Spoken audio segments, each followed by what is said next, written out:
Quando um paciente recebe um diagnóstico de câncer, uma das primeiras coisas que eu ouço no consultório, seja do familiar ou mesmo do paciente, é: quanto tempo de vida eu tenho? Isso vale mais eventualmente para uma doença metastática, que eu estou falando de um cenário aqui em que eu não consigo curar o paciente, pelo menos com o que a gente conhece da medicina hoje em dia. E essa questão de tempo de vida, a gente vê muito isso em filmes, novelas, enfim, coisas mais antigas. Existe um grande problema com relação a isso que eu quero passar aqui no vídeo para vocês e explicar por que eu particularmente não costumo abordar dessa forma um paciente que tem um diagnóstico de câncer. Eu acho que isso não é uma forma adequada da gente olhar para isso. Nós temos que começar a pensar mais e mudar a nossa abordagem com relação à oncologia. Acho que esse é o intuito do vídeo e eu vou explicar isso para vocês, então vem comigo para entender melhor. Antes de entrar nesse conteúdo, gostaria de pedir para vocês se inscreverem aqui no canal, curtir esse vídeo, compartilhar essa informação, manda para mais gente, ajuda aqui no nosso crescimento cada vez mais. Isso ajuda o YouTube a entender que esse conteúdo é relevante e entrega isso para mais gente, por isso que eu peço esse apoio para vocês. Para quem quiser participar mais aqui do canal, ter prioridade na resposta de perguntas, ter acesso antecipado aos vídeos, sugerir também temas, existe a possibilidade para se tornar membro, é um botão logo ali ao lado de inscrição. E para quem quiser saber mais sobre o seu caso em específico, que eu analiso a situação, que a gente possa conversar, eventualmente falar sobre uma segunda opinião, acompanhar o tratamento, eu faço também o atendimento online, então aqui na descrição do vídeo vocês encontram um contato, por ali vocês podem entender mais como é que funciona e se isso faz sentido para você e para o seu caso. E bom, quando uma pessoa faz um diagnóstico de câncer, eventualmente, vamos dar exemplos aqui, um câncer de pulmão com metástase. Eu imagino que muita gente vai lá na internet, no buscador, pode ser o Google, por exemplo, e digita lá: quanto tempo vive uma pessoa com câncer de pulmão?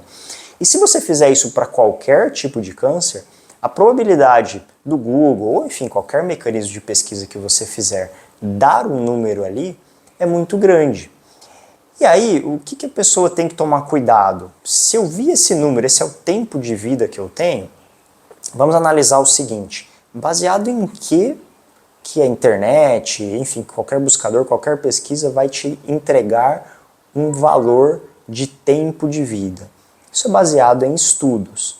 E aí vamos entender o seguinte: eu pego, por exemplo, 200 pacientes com câncer de pulmão, com câncer de mama, com qualquer um deles. Esses pacientes fazem tratamento de um determinado cenário lá, uma doença, câncer de pulmão com metástase. Eu acompanho esses 200 pacientes. Dentro desse grupo, alguns podem vir a falecer com 6 meses, alguns podem vir a falecer com 1 ano, alguns podem vir a falecer com 5 anos, alguns talvez nesse período de acompanhamento do estudo nem tenham ido a óbito.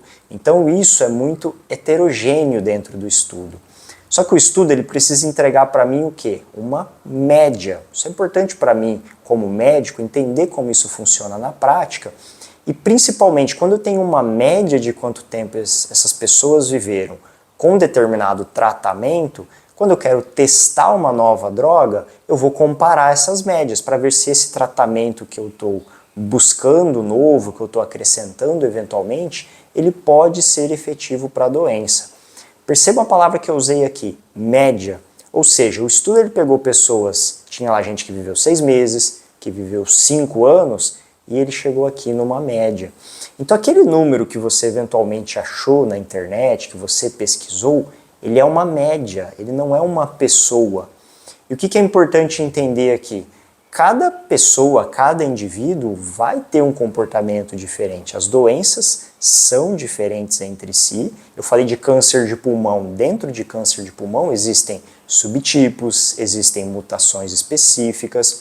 Então cada um pode ter um comportamento diferente. Pegar um dado, câncer de pulmão, tanto tempo de vida, já começa errado aqui. Porque existem vários subtipos que podem ter comportamentos diferentes. E mesmo dentro de uma doença que é muito parecida, pessoas podem ter comportamento diferente. Um indivíduo mais jovem, sem problemas de saúde, ele pode conseguir fazer um tratamento mais intensivo, de uma forma mais correta. Talvez ele consiga se cuidar mais, consegue fazer atividade, consegue se alimentar bem.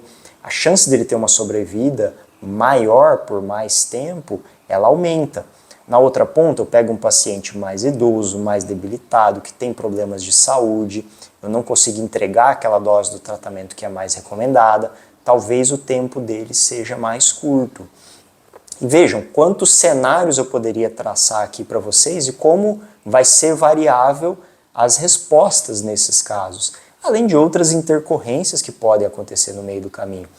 Eu sempre falo para os pacientes assim, você está tratando câncer, mas os outros problemas de saúde podem aparecer. Eu já tive paciente, por exemplo, que está fazendo um tratamento de câncer e eventualmente acontece um problema cardíaco, um problema respiratório, interna por uma outra causa. Por exemplo, cai em casa, tem um tipo de fratura. Por que eu estou citando isso? Porque essas coisas são muito dinâmicas.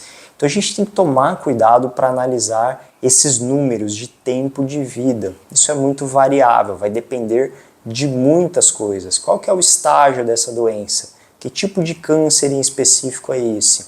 Quais são os tratamentos que eu, paciente, sou elegível para fazer nessa situação?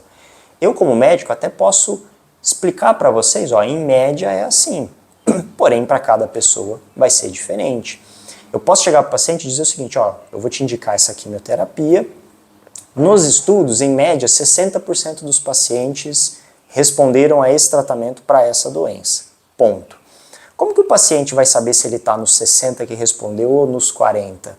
Somente tratando. Então a gente não tem essas respostas antes. A medicina ela é muito baseada em evidências, eu acho que isso é ótimo. São feitos estudos controlados, avaliados determinados cenários, e é dentro disso que a gente tenta adaptar cada indivíduo, aqui vou ser redundante, individualmente, mas é mais ou menos isso que a gente faz na prática. Eu preciso pegar aqueles cenários dos estudos e tentar trazer ele para aquele paciente que está na minha frente e entender o que cabe aqui, o que eu posso fazer. Será que eu posso seguir rigorosamente como está ali? Talvez vai precisar de algumas adaptações, seja por um problema de saúde que ele tem, talvez a dose tenha que ser menor, talvez o tempo não dá para ser esse, ele mora muito distante do hospital, tem mais dificuldade para chegar.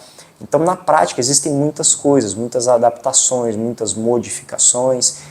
E tem pacientes que muitas vezes respondem muito bem a tratamentos, vão muito tempo mesmo com doenças agressivas, e outros que parecem que vai tudo bem e eventualmente as coisas não andam assim, tem complicações.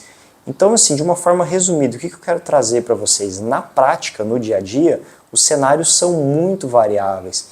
Ficar tentando antecipar coisas com relação à gravidade, a tempo de vida, a ter pouco tempo, é muito difícil dentro de um diagnóstico inicial.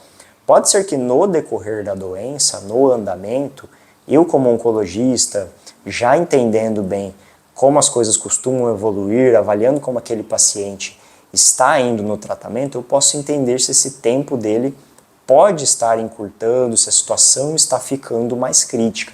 Mas perceba, isso é no andamento do tratamento. E mesmo assim, obviamente, eu não sou capaz de dizer se ele tem ainda um mês, tem algumas semanas.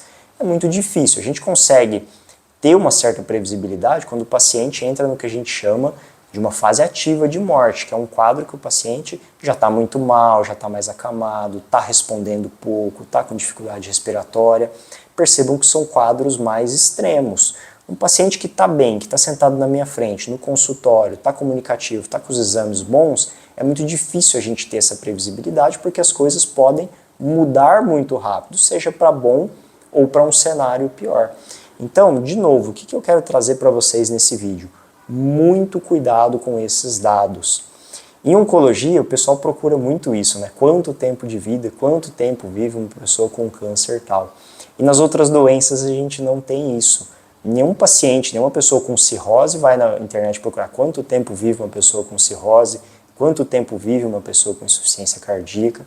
É possível encontrar esses dados de forma média, como eu falei para vocês. Mas quando entra no ambiente da oncologia, a gente trabalha mais com esses números, é uma coisa um pouco cultural. E eu acho que a gente tem que começar a mudar isso pouco a pouco. O câncer é cada vez mais uma doença crônica, câncer com metástase. A gente hoje tem tratamentos, tem muitos pacientes aí tratando há anos, assim como são doenças crônicas, diabetes, hipertensão, cirrose, hipotireoidismo Enfim, há várias doenças crônicas da nossa prática que a gente encara com mais naturalidade, mas o câncer ele tem esse estigma. E aqui a minha ideia não é dizer que não é grave, que a gente não tem que ter preocupações, mas que nós podemos, de uma forma geral, encarar isso de outra maneira, entender mais como são os tratamentos, como que funciona isso na prática, e não se apegar tanto a esses números que são médias. Média de 200, 300 pessoas, quanto tempo elas viveram, não está analisando cada um individualmente. Dentro da média, quem vai ser o paciente que está na minha frente? O que foi muito bem ou o que foi muito mal? É só o dia a dia, é só a prática que vai nos mostrar isso. Se eu começo um tratamento e esse paciente não responde bem, essa doença começa a evoluir muito rápido, eu tenho aqui um parâmetro que talvez a coisa seja um pouco mais grave, que ele tenha menos tempo. Na outra ponta, um paciente para mim que chega com uma doença muito volumosa, eu começo a químio, responde muito bem, ele melhora muito, ele vai bem, ele ganha peso, ele está mais ativo, talvez ele vai ficar acima da média. Então, o que eu quero trazer para vocês? Tudo isso é muito na prática, é muito dinâmico. A gente tem que ir avaliando o paciente dia após dia, consulta após consulta, para entender melhor esse comportamento. Essa é a mensagem que eu queria trazer nesse vídeo para vocês, então muito cuidado com o número de internet, de pesquisa, enfim, sobre tempo de vida. Isso é média, isso é dado para estudos, para a gente entender melhor como são os tratamentos e como eu posso melhorar ele. E o que eu vou indicar para aquele perfil de paciente. Na prática, isso é muito dinâmico. Aquele número que está aparecendo na tela provavelmente não será o tempo de você que está pesquisando ou do seu familiar que está passando por isso. Então, de novo, tomem muito cuidado com isso, procurem se informar melhor com o médico sobre esses dados e qual a importância disso. Beleza, pessoal? Essa era a mensagem que eu queria trazer nesse vídeo para vocês. Se vocês têm dúvida com relação a isso, sobre dados, tempo de vida, duração de tratamento, enfim, ou qualquer outra coisa relacionada a câncer, deixa aqui para mim nos comentários que eu vou estar olhando, vou estar respondendo e eventualmente até trazendo isso em um formato de vídeo para vocês. Beleza? Mais uma vez queria pedir para vocês se inscreverem aqui no canal, curtir esse vídeo, manda essa informação para mais pessoas, ajuda aqui no crescimento do canal. Até o próximo.